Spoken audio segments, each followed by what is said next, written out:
ನಮಸ್ಕಾರ. ನಾನು ನಿಮ್ಮ ಭಾಗ್ಯನಾರಾಯಣ ಬೊಗ್ಗವರಪು. ನೀವು ನೋಡ್ತಾ ಇದ್ದೀರಿ ಸುದ್ದಿ ಸರ್ಕಲ್.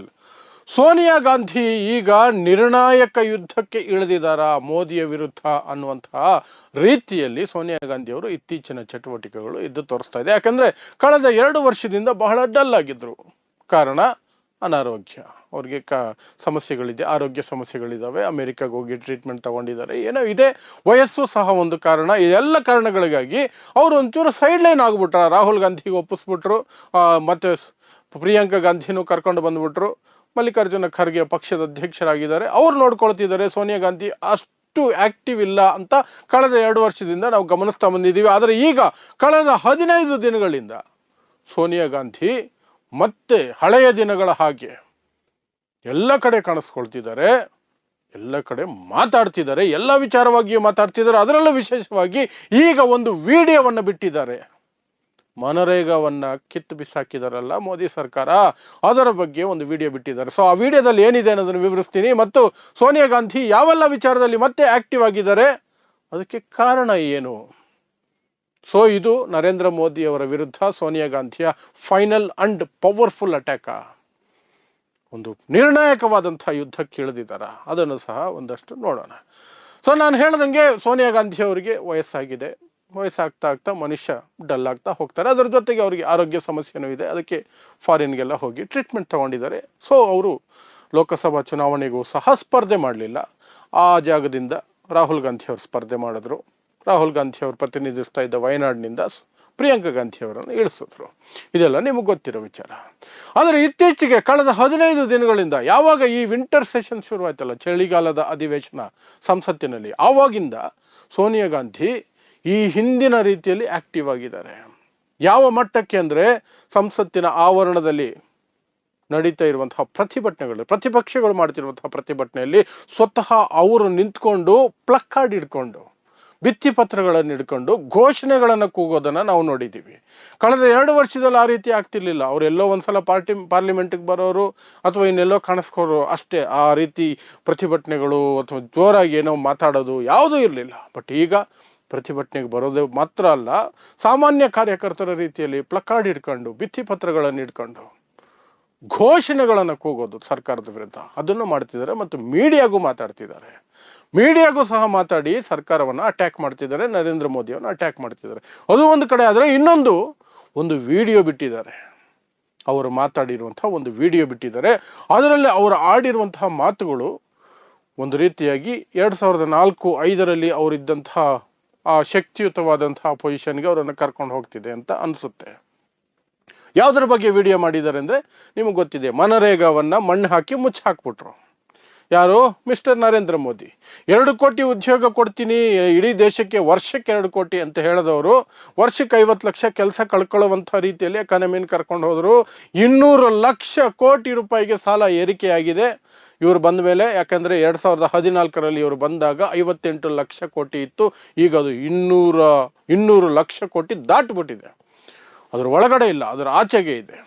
ಅಂತಹ ಇದರಲ್ಲಿ ದೇಶದ 2% ಉದ್ಯೋಗವನ್ನು ಕಲ್ಪಿಸ್ತಾ ಇದ್ದಂತಹ, ಅದರಲ್ಲೂ ವಿಶೇಷವಾಗಿ ಗ್ರಾಮೀಣ ಪ್ರದೇಶದ ಬಡವರಿಗೆ, ಆದಿವಾಸಿಗಳಿಗೆ, ದಲಿತರಿಗೆ ದೊಡ್ಡ ಮಟ್ಟದಲ್ಲಿ ಉದ್ಯೋಗಾವಕಾಶ ಖಾತರಿ ಕೊಡ್ತಿದ್ದಂತಹ ಮನ್ರೇಗಾವನ್ನು, ಮಹಾತ್ಮ ಗಾಂಧಿ ಹೆಸರಲ್ಲಿದ್ದಂತಹ ಮನ್ರೇಗಾವನ್ನು ಇವರು ಕ್ಲೋಸ್ ಮಾಡಿದ್ರು. ಅದೇನೋ ಹೊಸದು ಜಿ ರಾಮ್ಜಿ ಅಂತ ತಗೊಂಡು ಬಂದು ಅದರಲ್ಲೂ ಧರ್ಮಾಂಧತೆಯನ್ನು ತುಂಬಿ ಏನೋ ಮಾಡೋಕ್ಕೆ ಹೊರಟಿದ್ದಾರೆ. ಅದು ಮಾರಕವಾದ ರೀತಿಯಲ್ಲಿ ಇದೆ. ಅದನ್ನು ಎಕ್ಸ್ಪ್ಲೇನ್ ಮಾಡ್ತೀನಿ ಒಂದು ನಿಮಿಷ.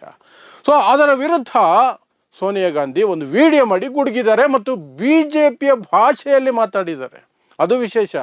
ಏನು ಪದಗಳನ್ನು ಬಳಸಿದ್ದಾರೆ ಅಂದರೆ, ಮನರೇಗಾವನ್ನು ನರೇಂದ್ರ ಮೋದಿ ಸರ್ಕಾರ ಬುಲ್ಡೋಸರ್ ಬಳಸಿ ನಾಶ ಮಾಡಿದೆ ಅನ್ನುವಂಥ ಡೈಲಾಗ್ಗಳನ್ನು ಬಳಸಿದ್ದಾರೆ. ಅದ್ರ ಜೊತೆಗೆ ಹೇಳಿದ್ದಾರೆ, ನಾನು ಹೋರಾಡ್ತೀನಿ, ನಾವೆಲ್ಲ ಹೋರಾಡ್ತೀವಿ, ಇದನ್ನು, ಈ ಒಂದು ಕಪ್ಪು ಕಾನೂನನ್ನು ಜಾರಿಯಾಗೋದಕ್ಕೆ ನಾವು ಬಿಡಲ್ಲ. ಹೊಸ ಕಾನೂನು ಜಿ ರಾಮ್ಜಿ ಅನ್ನುವಂಥದ್ದು ಮನರೇಗಾದಲ್ಲಿ ಗಾಂಧಿ ಹೆಸರು ಕಿತ್ತಾಕೋದಕ್ಕೆ ಇವರು ಮಾಡಿದ್ದಾರೆ. ಗಾಂಧಿ ಹೆಸರು ಕಿತ್ತಾಕಿದ್ದಾರೆ, ಇದನ್ನು ನಾವು ಸಹಿಸ್ಕೊಳ್ಳೋದಿಲ್ಲ ಅಂತೆಲ್ಲ ಅಟ್ಯಾಕ್ ಮಾಡಿದ್ದಾರೆ. ಅಷ್ಟು ಫಿಯರ್ಸ್ ಅಟ್ಯಾಕು ಅವರು 2004ಕ್ಕೂ ಮೊದಲು ಮಾಡ್ತಿದ್ರು ಎಲೆಕ್ಷನ್ ಟೈಮಲ್ಲಿ.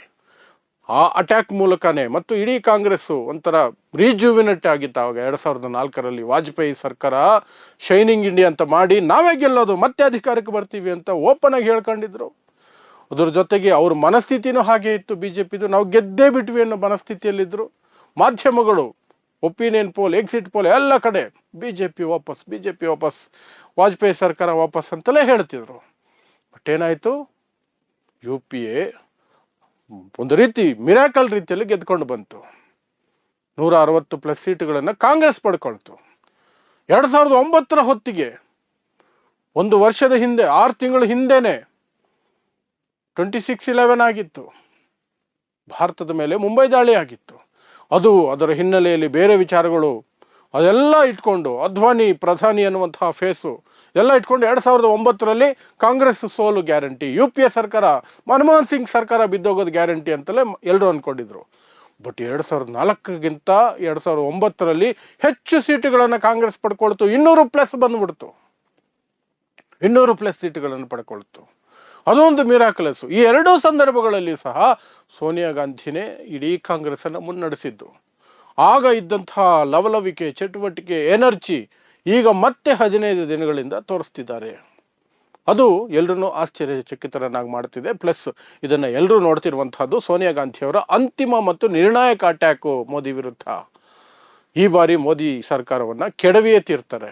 ಮುಂದಿನ ಚುನಾವಣೆಯಲ್ಲಿ ಆದರೂ ಅಟ್ಲೀಸ್ಟ್ 2029ಕ್ಕೆ ಅನ್ನುವಂಥ ರೀತಿಯಲ್ಲಿ ಅದನ್ನು ನೋಡ್ತಾ ಇದ್ದಾರೆ. ಹಾಗಾದರೆ ಯಾಕೆ ಇದ್ದಕ್ಕಿದ್ದ ಹಾಗೆ ಸೋನಿಯಾ ಗಾಂಧಿ ಅಷ್ಟೊಂದು ಸ್ಪೇಸನ್ನು ತಗೊಳ್ತಿದ್ದಾರೆ ಕಾಂಗ್ರೆಸ್ನಲ್ಲಿ? ರಾಹುಲ್ ಗಾಂಧಿ, ಪ್ರಿಯಾಂಕಾ ಗಾಂಧಿ ಅವರು ಅಷ್ಟೇ ಸ್ಪೇಸನ್ನು ಸೋನಿಯಾ ಗಾಂಧಿ ಯಾಕೆ ತಗೊಳ್ತಿದ್ದಾರೆ? ಅವ್ರು ಯಾಕೆ ಮನ್ರೇಗಾ ಬಗ್ಗೆ ವಿಡಿಯೋ ಮಾಡಿದ್ರು? ರಾಹುಲ್ ಗಾಂಧಿ ಮಾಡಲಿಲ್ಲ, ಪ್ರಿಯಾಂಕಾ ಗಾಂಧಿ ಮಾಡಲಿಲ್ಲ, ಸೋನಿಯಾ ಗಾಂಧಿ ಮಾಡಿದಾರಲ್ಲ. ಅನಾರೋಗ್ಯದ ನಡುವೆ, ವಯಸ್ಸಾಗ್ತಿದೆ, ಇದೆಲ್ಲದರ ನಡುವೆ ಅಂತಂದರೆ ಅವರು ಇತ್ತೀಚೆಗೆ ಕಂಡುಕೊಂಡಂಥದ್ದು ಇಂಡಿಯಾ ಮೈತ್ರಿಕೂಟ ಕ್ರಂಬಲ್ ಆಗ್ತಿರುವಂಥದ್ದು. ಇಂಡಿಯಾ ಮೈತ್ರಿಕೂಟ ಏನೋ ಒಂದು ಉದ್ದೇಶಕ್ಕೆ ಕಟ್ಟಿದ್ರು, ಏನೋ ಒಂದು ಅವ್ರಿಗೇನೋ ಒಂದು ನಂಬಿಕೆ ಇತ್ತು, 2024ರಲ್ಲಿ ನಾವು ಅಧಿಕಾರಕ್ಕೆ ಬರ್ತೀವಿ ಅಥವಾ ಮೋದಿ ಸರ್ಕಾರ ಅಂತೂ ಬರಲ್ಲ ವಾಪಸ್ಸು ಅಂತ. ಬಟ್ ಅದೆಲ್ಲ ಸುಳ್ಳಾಗ್ತಾ ಹೋಯಿತು. ಆದರೂ ಕಾಂಗ್ರೆಸ್ನ ಅಹಂ ಕಡಿಮೆ ಆಗಿರಲಿಲ್ಲ.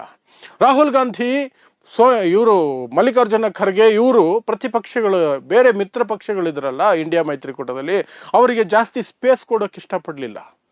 ಹಾಗಾಗಿ ಅವರು ಹರಿಯಾಣ ಸೋತರು, ರಾಜಸ್ಥಾನ್ ಸೋತರು, ಮಧ್ಯಪ್ರದೇಶ ಸೋತರು, ಎಲ್ಲ ಕಡೆ ಸೋಲಾಯ್ತು. ಈಗ ಬಿಹಾರನ ಸೋತ ನಂತರ ಈಗ ಕಾಂಗ್ರೆಸ್ಸು ತನ್ನ ರಿಯಾಲಿಟಿ, ತನ್ನ ಯೋಗ್ಯತೆ ಏನು ಅನ್ನೋದನ್ನು ಅರ್ಥ ಮಾಡ್ಕೊಂಡಿದೆ. ಇಷ್ಟು ದಿನ ದುರಹಂಕಾರ ತೋರಿಸ್ತಿತ್ತು, ನಾನು ದೊಡ್ಡ ಪಕ್ಷ, ರಾಷ್ಟ್ರೀಯ ಪಕ್ಷ, ನಾನು RJDಗೆ ಬಗ್ಗಲ್ಲ, SP ಗೆ ಬಗ್ಗಲ್ಲ, ಸಮಾಜವಾದಿ ಪಕ್ಷಕ್ಕೆ, ಮಮತಾ ಬ್ಯಾನರ್ಜಿಗೆ ಬಗ್ಗಲ್ಲ, ಇನ್ಯಾರಿಗೂ ಬಗ್ಗಲ್ಲ ಅನ್ನೋ ರೀತಿಯಲ್ಲಿ ಇತ್ತಲ್ಲ. ಈಗ ಅದನ್ನು ಟೋನ್ ಡೌನ್ ಮಾಡಿಕೊಂಡು ಎಲ್ಲರನ್ನೂ ಒಟ್ಟಿಗೆ ಸೇರಿಸಬೇಕು ಅನ್ನುವಂತಹ ನಿರ್ಣಯಕ್ಕೆ ಕಾಂಗ್ರೆಸ್ ಬಂದ ಹಾಗಿದೆ.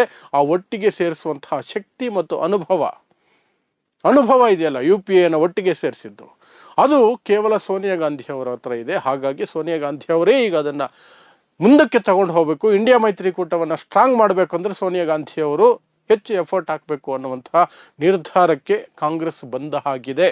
ಹಾಗಾಗಿಯೇ ಸೋನಿಯಾ ಗಾಂಧಿ ಅವರಿಗೆ ಹೆಚ್ಚು ಸ್ಪೇಸ್ ಕೊಡ್ತಿದ್ದಾರೆ, ಹೆಚ್ಚು ಅವರು ಆ್ಯಕ್ಟಿವ್ ಆಗಿದ್ದಾರೆ. ಕಳೆದ 15 ದಿನಗಳಲ್ಲಿ ನಾನು ಹೇಳ್ದಂಗೆ ಬಹಳ ಕಡೆ ಅವರು ಕಾಣಿಸ್ಕೊಳ್ತಿದ್ದಾರೆ, ಮಾತಾಡ್ತಿದ್ದಾರೆ, ಎಲ್ಲ ವಿಚಾರದಲ್ಲೂ ಚರ್ಚೆ ಮಾಡ್ತಿದ್ದಾರೆ.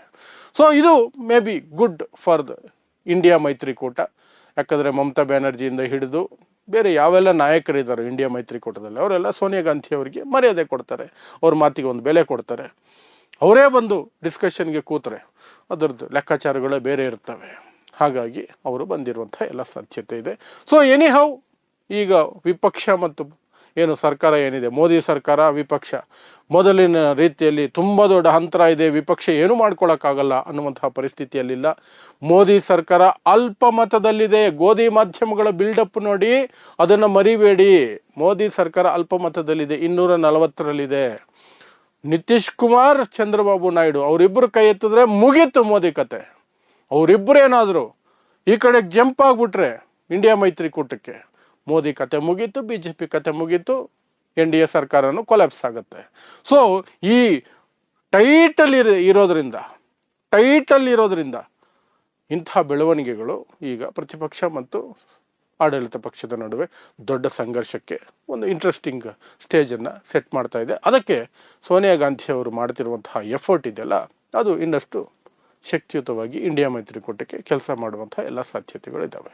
ಸೊ ನೋಡೋಣ ಮುಂದಿನ ದಿನಗಳಲ್ಲಿ ಸೋನಿಯಾ ಗಾಂಧಿ ಅವರು ಇದೇ ಫೇಸನ್ನು ಅವರು ಕಂಟಿನ್ಯೂ ಮಾಡ್ತಾರಾ, ಅವ್ರ ಕೈಲಾಗುತ್ತಾ ವಯಸ್ಸು ಆರೋಗ್ಯದ ಕಾರಣಕ್ಕೆ, ಅಥವಾ ಬೇರೆ ಮಿತ್ರ ಪಕ್ಷಗಳು ಯಾವ ರೀತಿ ರೆಸ್ಪಾಂಡ್ ಮಾಡ್ತಾರೆ, ಯಾವ ಪ್ಲ್ಯಾನಿಂಗಲ್ಲಿ ಮುಂದಕ್ಕೆ ಹೋಗ್ತಾರೆ, will just wait and watch. ಆಗಾಗ ಅದರ ಬಗ್ಗೆ ತಿಳಿಸುವಂಥ ಪ್ರಯತ್ನವನ್ನು ಖಂಡಿತ ಮಾಡ್ತಿರ್ತೀನಿ. ಸೊ ಇಂತಹದೇ ವಿಶೇಷ ವಿಶ್ಲೇಷಣೆಗಳಿಗಾಗಿ ನೋಡ್ತಾ ಇರಿ ಸುದ್ದಿ ಸರ್ಕಲ್. ನಾನು ನಿಮ್ಮ ಭಾಗ್ಯನಾರಾಯಣ ಬೊಗವರಪೋ.